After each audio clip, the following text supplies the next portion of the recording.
తెలంగాణ వ్యాప్తంగా ఓటింగ్ కొనసాగుతుంది. కొన్ని చోట్ల మినహా అన్ని ప్రాంతాల్లో ప్రశాంతంగా ఓటింగ్ ప్రక్రియ కొనసాగుతుంది. ఇక ఇదే అంశంపై మరింత సమాచారం మా ప్రతినిధి ప్రదీప్ అందిస్తారు.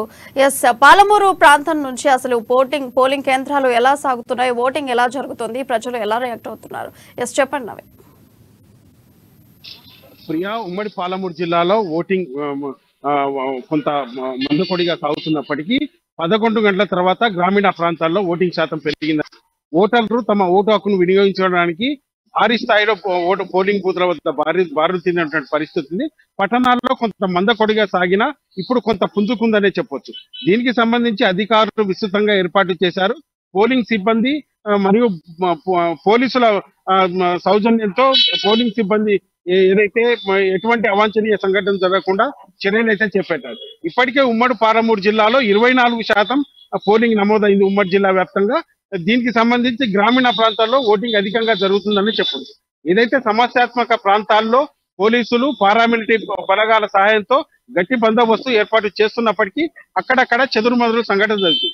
తాజాగా వనపర్తి మరియు మక్తల్ నియోజకవర్గంలో ఉదయం కొంత ఈవీఎంలు మొరాయించడంతో గంట ఆలస్యంగా మొదలై ఇప్పుడు సజావుగా సాగుతుందని చెప్పొచ్చు. అచ్చంపేట మరియు వనపర్తి ఏరియాలో కొంత కాంగ్రెస్ బీఆర్ఎస్ వర్గాల మధ్య ఉద్రిక్త పరిస్థితి నెలకొంది. ప్రధానంగా అచ్చంపేట వంకేశ్వరం మండలంలో కాంగ్రెస్ బీఆర్ఎస్ వర్గాలు ఒకరిపై ఒకరు రాళ్లు రువ్వుకున్న పరిస్థితి ఉంది. అయితే ఏదైతే బీఆర్ఎస్ నాయకులు ఓటర్లను ప్రలోభాలకు గురి చేస్తున్నారనే నేపథ్యంలో కాంగ్రెస్ వర్గీయులు అడ్డుకోవడంతో పరిస్థితి ఉద్రిక్తంగా మారింది. పోలీసులు వారిని ఎక్కడికక్కడ చెదరగొట్టిన పరిస్థితి అయితే ఉంది. అయితే వనపర్తి నియోజకవర్గంలో అక్కడక్కడ కొంత బీఆర్ఎస్ కాంగ్రెస్ వర్గాల మధ్య కొంత ఉద్రిక్తత పరిస్థితి నెలకొన్నది. పోలీసులు ఇరు వర్గాలను చెదరగొట్టడంతో పరిస్థితి అదుపులోకి వచ్చిందని చెప్పొచ్చు. తాజాగా ఉమ్మడి పాలమూరు జిల్లాలో ప్రముఖులు కూడా ఏదైతే దేవరకద్ర నియోజకవర్గానికి సంబంధించిన సిట్టింగ్ ఎమ్మెల్యే బీఆర్ఎస్ అభ్యర్థి అల వెంకటేశ్వర రెడ్డి భూత్పూర్ మండలం అన్నాసాగర్ తన స్వగ్రామంలో కుటుంబ సభ్యులతో ఓటు హక్కు వినియోగించుకున్నారు.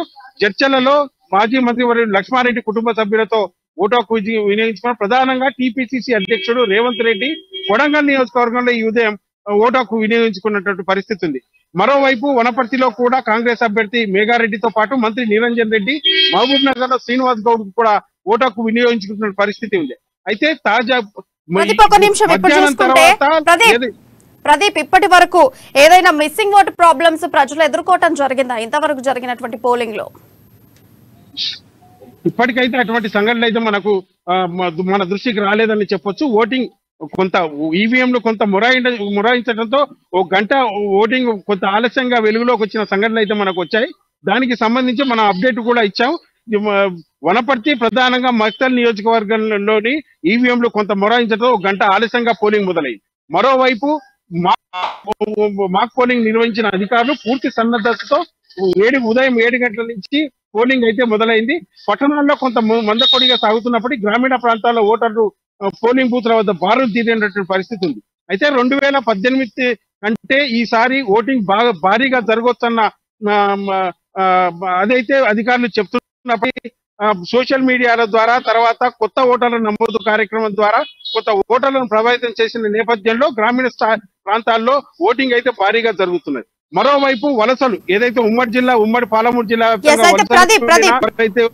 ప్రదీప్, ఒక నిమిషం. ఇప్పుడు వరకు అయితే 7 నుంచి 5 గంటల వరకు పోలింగ్ అవకాశం ఓటర్లకు ఉంది. ఒకవేళ 5 గంటల తర్వాత కూడా ఇంకా ఓటర్స్ మిగిలి ఉంటే వాళ్ళ పరిస్థితి ఏంటి? వాళ్ళని ఎలా చూడొచ్చు వాళ్ళ ఓటింగ్ ని? అయితే 5 గంటల తర్వాత ప్రియా ఎవరైతే పోలింగ్ బూత్ లో ఉన్నారో చిట్టీలు వారిని మాత్రమే అనుమతిస్తారు. ఎవరైతే బయట ఉన్న ఓటర్లను ఎటువంటి పరిస్థితుల్లో 5 తర్వాత అనుమతించబోమంటూ కూడా అధికారులు ఇప్పటికే తేల్చి చెప్పారు. మరియు సమస్యాత్మక ప్రాంతాల్లో ఏదైతే మావోయిస్టు ప్రభావిత ప్రాంతాల్లో సాయంత్రం 4 గంటల వరకే పోలింగ్ కూడా జరుగుతుందని కూడా అధికారులు చెప్పినటువంటి పరిస్థితి ఉంది. మరోవైపు వలసలు వెళ్లిన ఏదైతే ఓటర్లను రప్పించే క్రమంలో ఓటర్లు కూడా స్వచ్ఛందంగా వస్తున్న పరిస్థితి ఉంది. వివిధ దేశాలతో పాటు రాష్ట్రాల నుంచి జిల్లాల నుంచి కూడా ఓటర్లు స్వచ్ఛందంగా వచ్చి తమ ఓటు హక్కును ఈసారి వినియోగించుకుంటున్నారని కూడా చెప్పొచ్చు ప్రియా. మరోవైపు దీనికి సంబంధించి బీఆర్ఎస్ పార్టీ పైన ప్రలోభాలకు గురి చేస్తున్నారన్న ఉదంతాలు అయితే ఉమ్మడి జిల్లా వ్యాప్తంగా కోకొల్లలుగా వినిపిస్తున్నటువంటి పరిస్థితి ఉంది. ఎక్కడికక్కడ కాంగ్రెస్ వర్గాలు అడ్డుకుంటున్న పరిస్థితిలో ఉద్రిక్త వాతావరణం నెలకొంది. సమస్యాత్మక ప్రాంతాల్లో మావోయిస్టులు ఏమైనా దాడులు జరిపే అవకాశం ఉందంటారా ఇప్పుడు? అయితే ఇప్పటి వరకు అయితే ఉమ్మడి జిల్లాలో అచ్చంపేట నియోజకవర్గంలో కొంత సమస్యాత్మక ప్రాంతాలు అయితే గుర్తించడం జరిగింది. దానికి సంబంధించి పారామిలిటరీ బలగాల ద్వారా పోలీసులు కూడా గట్టి బందోబస్తు నిర్వహిస్తున్నారు.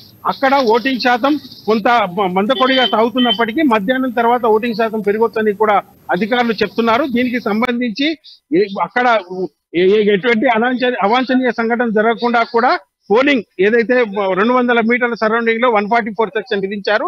ఏదైతే ఓటర్ గుర్తింపు కార్డులు తీసుకొచ్చి తమ ఓటు హక్కును వినియోగించుకోవాలని కూడా అధికారులు చెప్తున్నటువంటి పరిస్థితి ఉంది. Thank you Pradeep for updates.